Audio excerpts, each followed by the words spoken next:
Alright, y'all. We are back with Tyler Perry's Beauty in Black Season 1, Episode 3, The Aftermath. Y'all, I've been trying to cut these videos short, but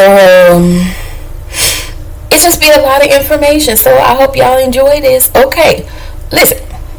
So the episode picks back up where Kimmy notices those pictures with Jules and Roy, and the guy, which is Horus, on the wall, on the desk, everywhere. So immediately she's like tense and nervous. So Horus tells Kimmy to reach in his pocket and take what she need. Kimmy's like, she good, she just want him to check on her friend. Ma'am, if you don't take that money. Anyway, Horus tells her you don't have to give yourself a choice.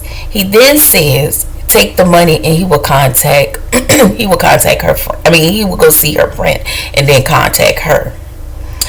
Horus asks, who is she?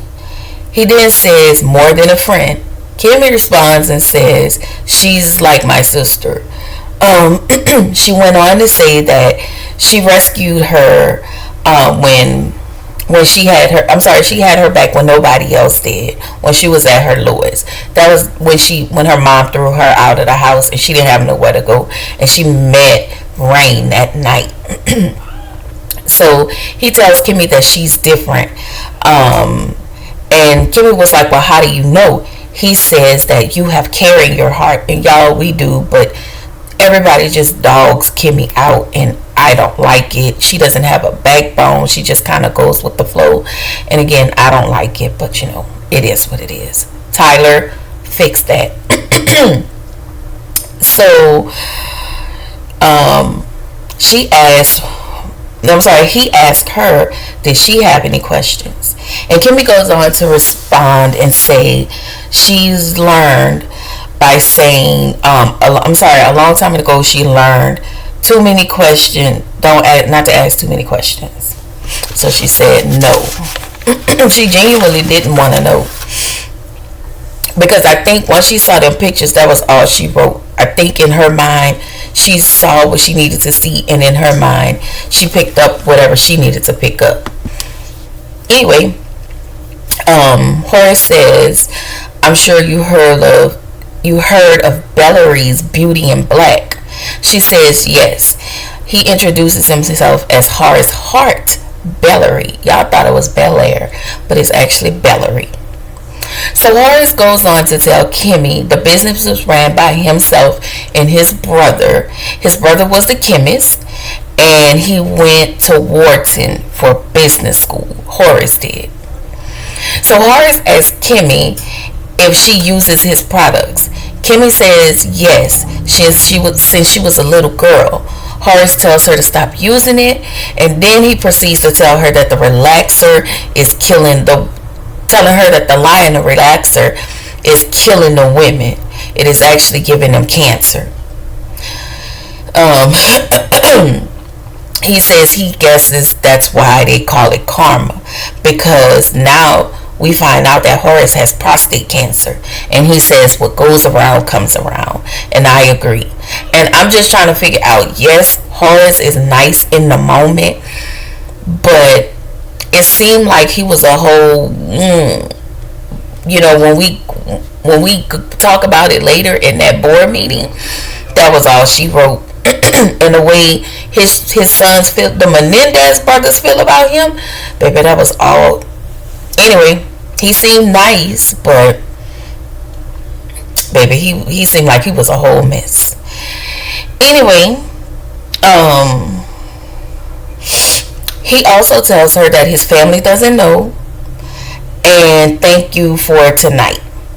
He says that he won't forget, and he won't forget to contact the friend, to go look at the friend, and goes on to say that he wants to see Angel again.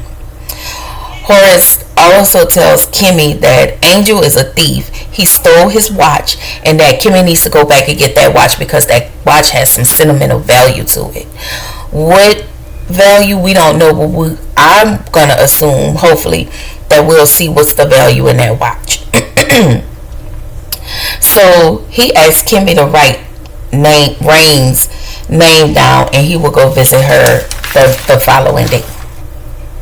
So y'all, in the next scene, we get to the hospital where we see the other Mr. Mallerie being escorted to one of the hospital rooms. So Norman is his name. Norman Mallerie is the other brother, which was the chemist. And he asked the nurse what happened. She says she doesn't know, but for now it's touch and go. There's a woman laying in a hospital. So the nurse tells Norman they're making her comfortable as possible. And Norman is pissed. He's like, you have to save her. He said the nurse then tells him that they will. Like, she's just trying to reassure him that they're gonna save his wife. And it's like, I ain't never been a doctor, but I think you're not supposed to do that. I don't know. So he then went on to say, his privilege went on to say, we donated a wing to this hospital. It was just an entitlement for me. But listen, to see us all rich and affluent, I'm here for it. Lord, I ask that you just make me rich and, everybody else. Anyway, the Lord He knows me. He created me. Anyway, so Norman tells the nurse they have to save her, and she's saying, I think, everything she wants to hear. I don't know, but they're gonna have to do what they need to do, because Norman ain't trying to hear nothing but her being saved. That's it. So at this point, Norman is asking for the chief of staff. Go get the chief of staff right now. Baby, he was mad. Richard Lawson is mad. Y'all know that's Norman's real name, Richard Lawson. That's the one who was married to Beyonce mama. Anyway, if you didn't know. So Norman says, y'all better save my wife. Baby, Norman ain't trying to hear nothing else. He just wants y'all to save that lady. So please save that lady life, because he is on a rampage. Okay. So anyway, in the next scene, we see Kimmy leaves Horus's house and heads over to Angel's house. Angel's house to retrieve that watch that he stole. So she knocked on the door. The baby mama answered the door, and she was like, where's Angel? And he was like, he's asleep. And so she was like, listen, I need to get something from him real quick, or stuff gonna go real left real bad. So she told her that, she walked into the house, and she was like, don't you wake my baby. And I was like, girl. Anyway, Kimmy went to the back of the room, woke him up to get that watch. He was like, no, I'm not giving you that watch. So then she had to explain to him, this is why you need to give back this watch, because he is Jules, aka Otis's boss. So she think, because I know they know he's head of security, but I don't think they know the other stuff. I think the only person know all that extra stuff is Roy. I don't know. I'm just gonna assume. So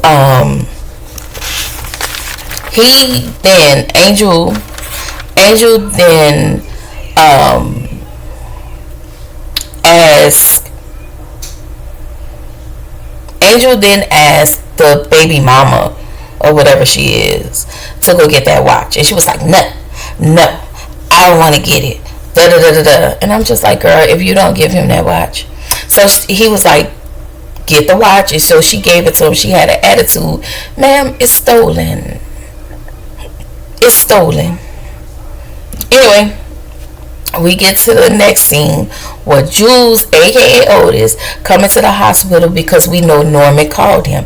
And then I need to remind y'all, don't forget that Jules is actually head of security of their company. So Jules was asking, what are the doctors saying? and asking did she say anything. Sir, she got tubes down her throat. So he was like, what he meant to say was, did she say anything prior to her coming into the hospital? So Norman tells him no. Norman says he told her not to go running, and Norman says that the doctor thinks she was hit by a car. So Norman wants to know who did this, and of course we know that Jules know who did it. Well, we think he know because he was being lied to by Mallerie. I mean, technically, because Roy did run over her, but whatever, we'll get there. And so Jules have to act like he doesn't know what's going on. And in this moment, y'all, he was really sitting there acting like he was the good guy. As a matter of fact, his tail self been sitting here acting the whole time like he just the all around good guy. The way he treats Kimmy, he treats this lady like crap. He knows that she's timid and she's passive and she's not going to say nothing, and all he can do is constantly threaten her about sending her back to jail. And y'all, at this point, if I have to live under this type of scrutiny and this type of abuse, just send me back to jail. Because the way I would have been gutting and cutting them, and before I would have went to jail, it would have been worth my while to gut them and cut them. I'm just saying. So, as I was saying earlier, Jules walking around here acting like he the good guy whole time. He a whole terrorist. Sick of him. I'm sick of him. Y'all, I'm so sick of Otis. Ain't nobody coming to see you, Otis. Whoo. So y'all, we get to the next scene where Mallerie walks into the bedroom and Roy is sitting on the bed drinking. I think he was smoking. I don't know what he was smoking, but he was smoking. And Mallerie was like, this early? And so Roy responds and says, well, I have to wake up to you, dear, every day. And I'm just like, wow. So Mallerie then tells Roy she's tired of it. And he said, well, let me go sleep in the other room. And Mallerie was like, for the staff to see? And then he said, well, shut the fuck up. And y'all already know from the last episode, I want to say the first or the second episode, that image and optics is everything to Mallerie. So, Roy phone rings. And Mallerie tells him to answer the phone. He was like, I'm going to take a shower. So then she picks up the phone and it's Jules. And so he tells Mallerie that he know who was hit. And Mallerie says, I don't know what you're talking about. And Jules tell her that this is a secure line. And then he asks her, you don't trust me? No. She don't trust you. I don't trust you. Nobody trusts you because you are not to be trusted. Oh, he stresses me out. He do, y'all. He stressed me out. Okay, I'm back. Because he irks me. Y'all, I wouldn't trust Jules with my dog because he'll turn my polar dog into a trick. Okay? Have my dog shaking her tail at the strip club. No, sir. Anyway, he tells Mallerie, Ina. And Mallerie wants to know why would she be running out at night. Which, that sounds cruel, y'all, but that is a good question. Because it was raining so hard. Why are you running on a dark road in the rain? Like, that is dumb. Mallerie may not be everybody's favorite person, but that thing is sharp. She really mean. But I think there's a reason behind it, but she's really sharp. So, Mallerie asks if she's talking.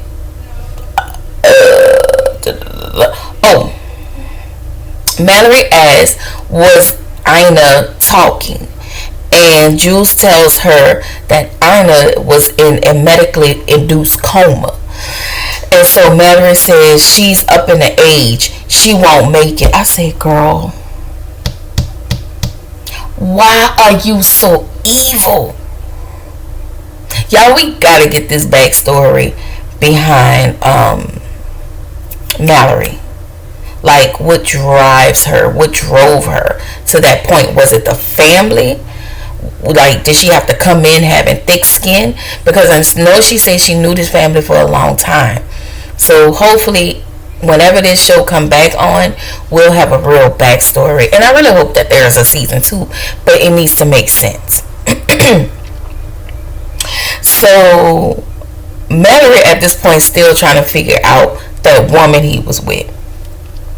Child, she don't care about nothing else but that in that job. So y'all, we get back to the Red Roof Inn, and Kimmy gets a knock on the door, and guess who it is? Body and Daga. And so they come in there questioning her about how is Rain doing, and tells her don't go back to the hospital and threatens her, and then they proceeds to beat her up. I mean, girl, again, Kimmy is the kind of person you tell her to do something. Now, I ain't gonna lie, Kimmy been doing whatever she been wanting. Like, she just been doing stuff like going against the grain, which I'm happy about that, but she has nothing to defend her. Like, nobody fears her, nothing, so you can't be going against the grain when anything can just happen. You got to have a plan, and I feel like Horus needs to be her plan, but I've been trying not to watch people's thoughts on it, Twitter or nothing like that, so I've been leaving that stuff alone. Anyway, y'all, in the next scene, we see Debbie Dimples Morgan, aka Angie. And y'all know, if you're as agely as I am, then you know who Angie was. And you know who her man was. But anyway, I love Debbie Morgan. I love her dimples. I love her as an actress. She bad. Anyway, she walks down the aisle at church. So I want to say she's a pastor. She seemed like she's a pastor. Anyway, she walks down the center of the aisle and she sees a man there, and she tells him the sanctuary is closed, but also tells him that there's food in the fellowship hall. She gets closer to discover that the person that's sitting there on the pew is Norman.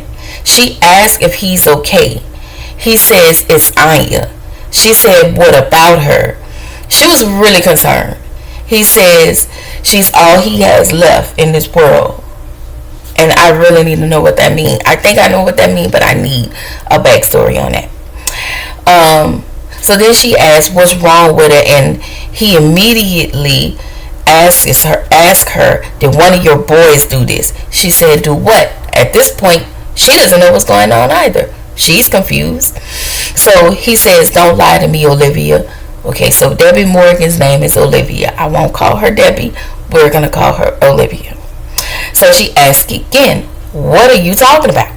Norman says, we're the only ones that's been using that road. Did one of your boys hit her?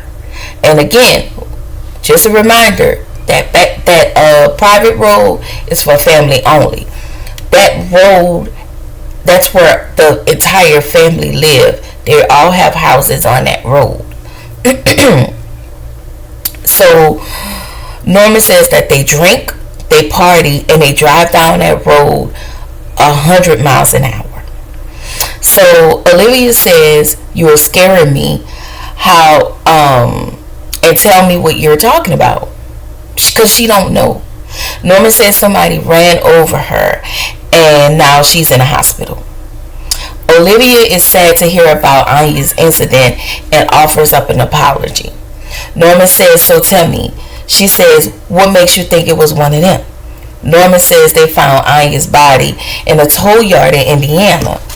So yeah, it does look like, yeah, one of them did it, and then they shipped her body. They tried to make it seem like something else was going on.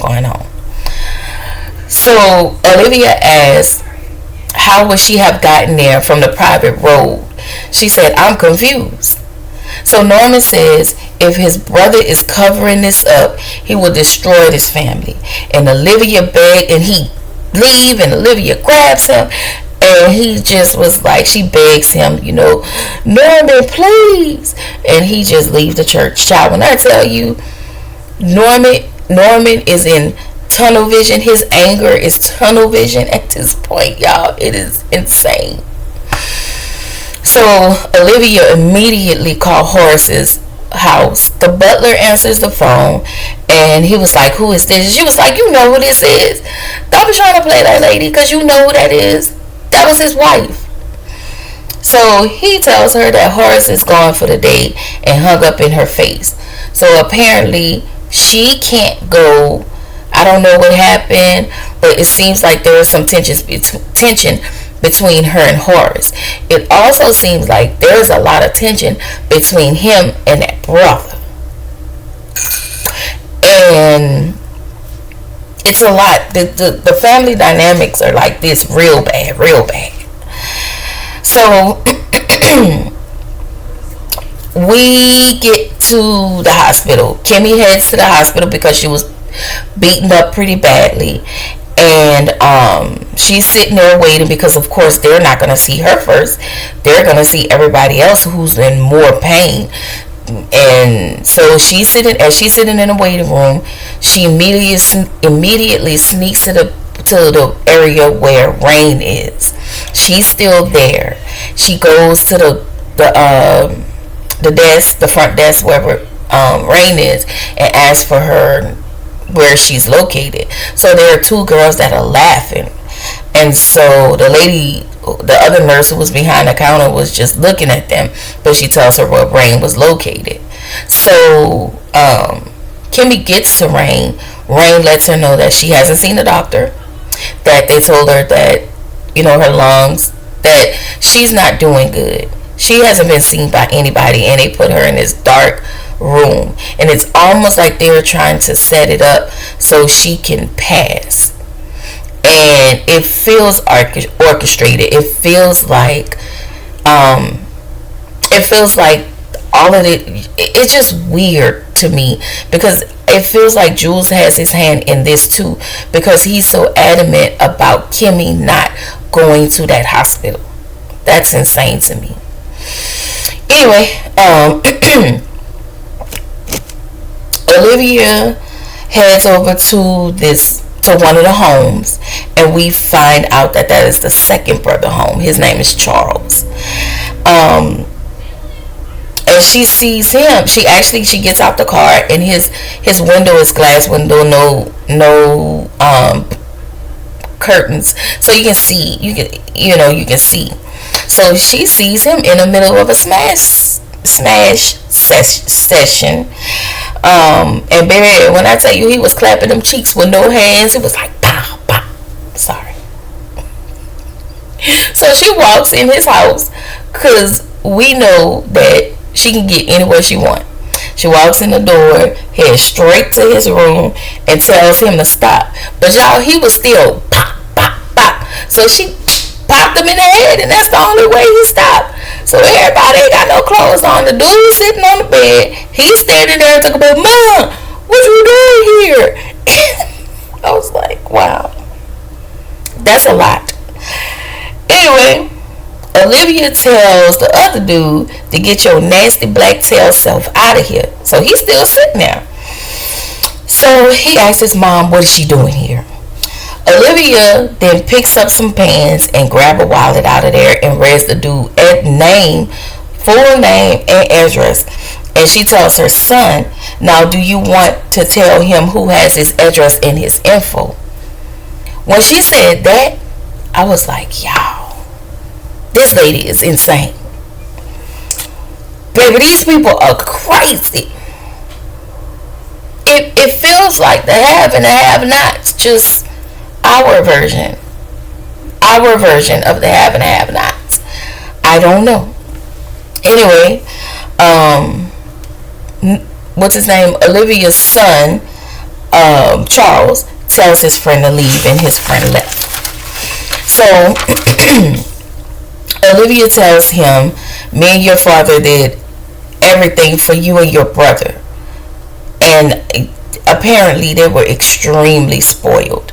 And so she's walking around the house really frustrated, and she looks on the counter and see a whole bunch of Coke lined up already, and asks, what is this stuff?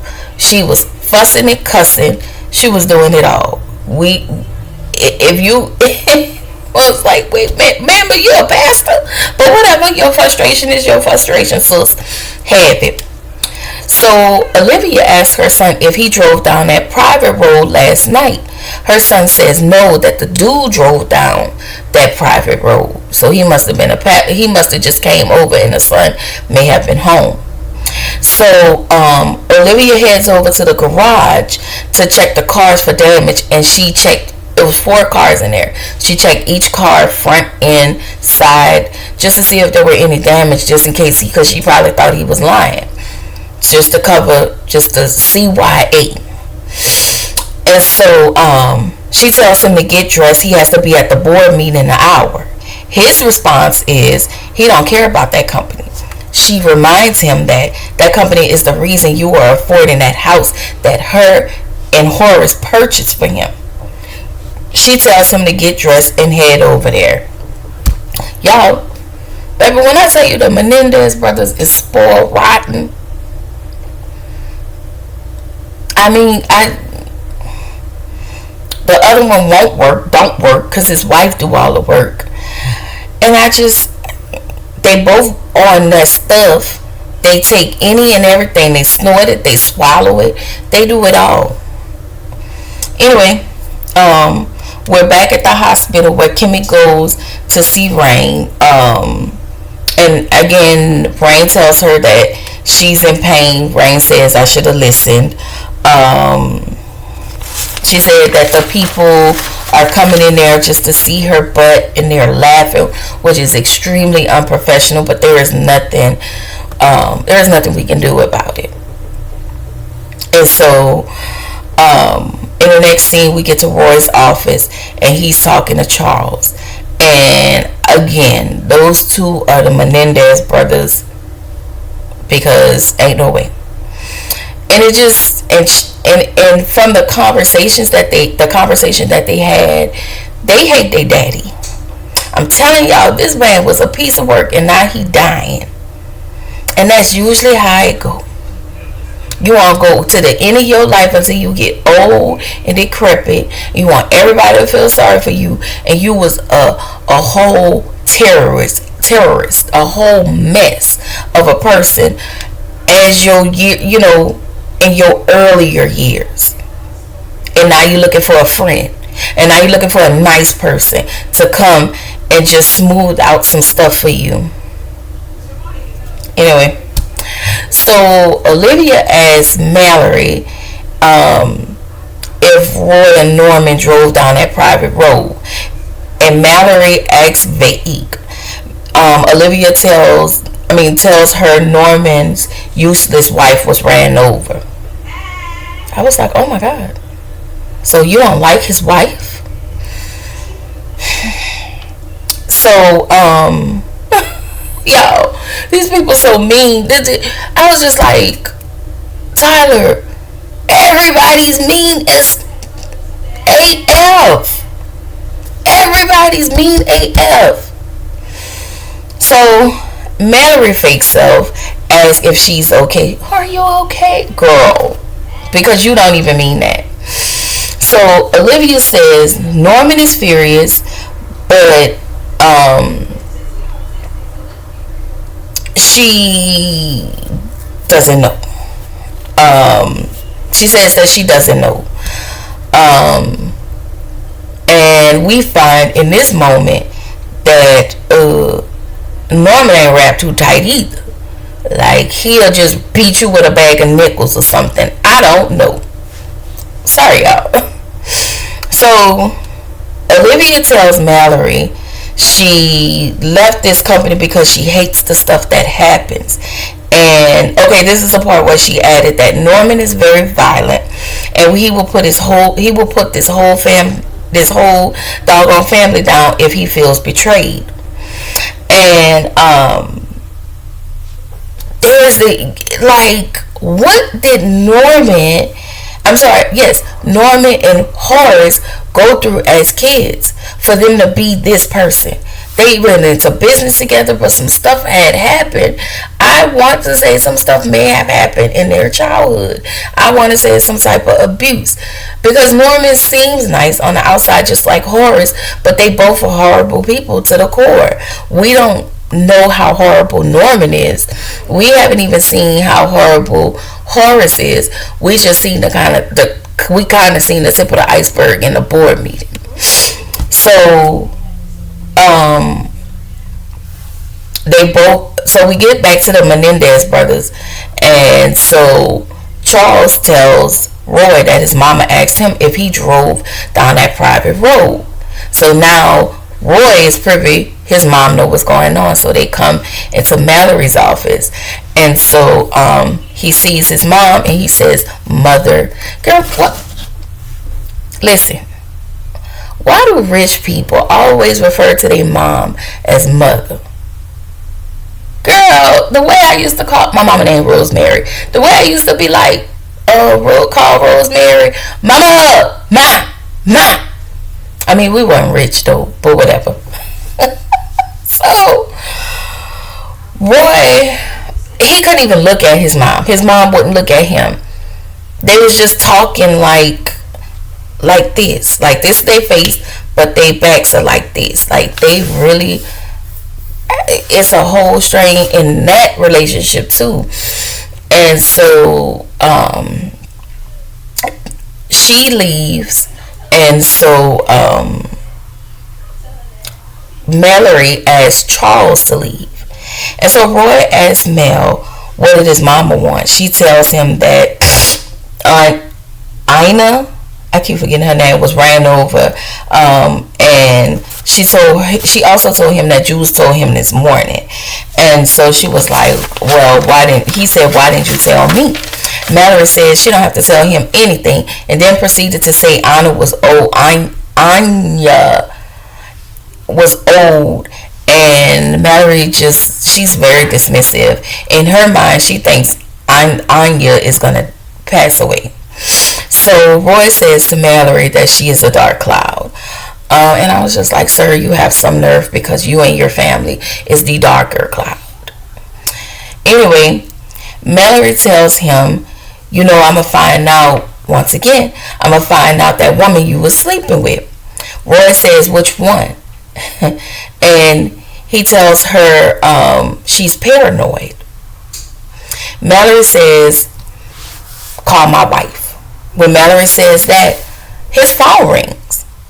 And so he walks out of the office. Goes into Charles's office, and asks him to say, call my wife. Well, his voice picked up his voice, and he was able to call his wife. So he asked Charles to do it again. Charles said no. And Roy was like, I have my password is secured, on my phone, so I'm not understanding why everybody can say call my wife and it calls her. And so Charles was like, are you stupid? it's just these dynamics. And so Charles tells him, you have to turn off the AI on your phone. And so in that moment, Roy actually figures out that he was set up by Kimmy. And by Kimmy. So we get to the next scene. Kimmy assumes Horus is a part of what Jules has going on. And I honestly, I don't even think they know. Anyway, Jules pulls up at the hospital and starts going in on Kimmy. And he was like, get in the car. And he was fussing and going in and telling her what he's going to do and threatening her. And so he tells her, get out the car, stand in front of that ambulance truck. And so he backs his car up and attempts to run into her in front of that ambulance truck, and the car abruptly stops. And so I think he did it to scare her, but then he says he got mad because all the safety features wouldn't allow the car to hit her. And I'm just like, what type of abuse is this? So y'all, we get to the next scene where Charles is driving down the private road, and he sees something outside on the road. He gets out of the car and notices Anya's shoe that's covered in blood. And I'm just like, oh Lord.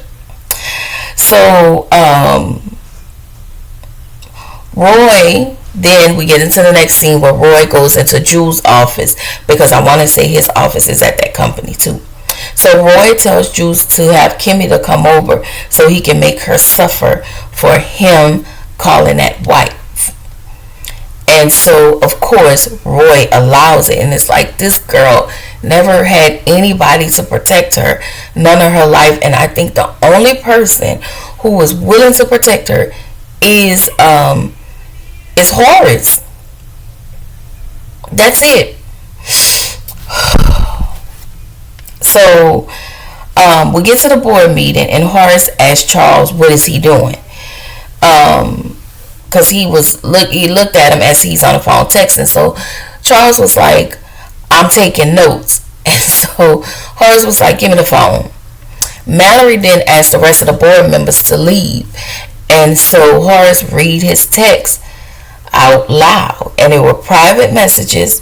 And that was some that Charles was sending to his man friend. And I'm just like, why? Why would you do that? See, that right there is why karma is happening, because you a mean old man.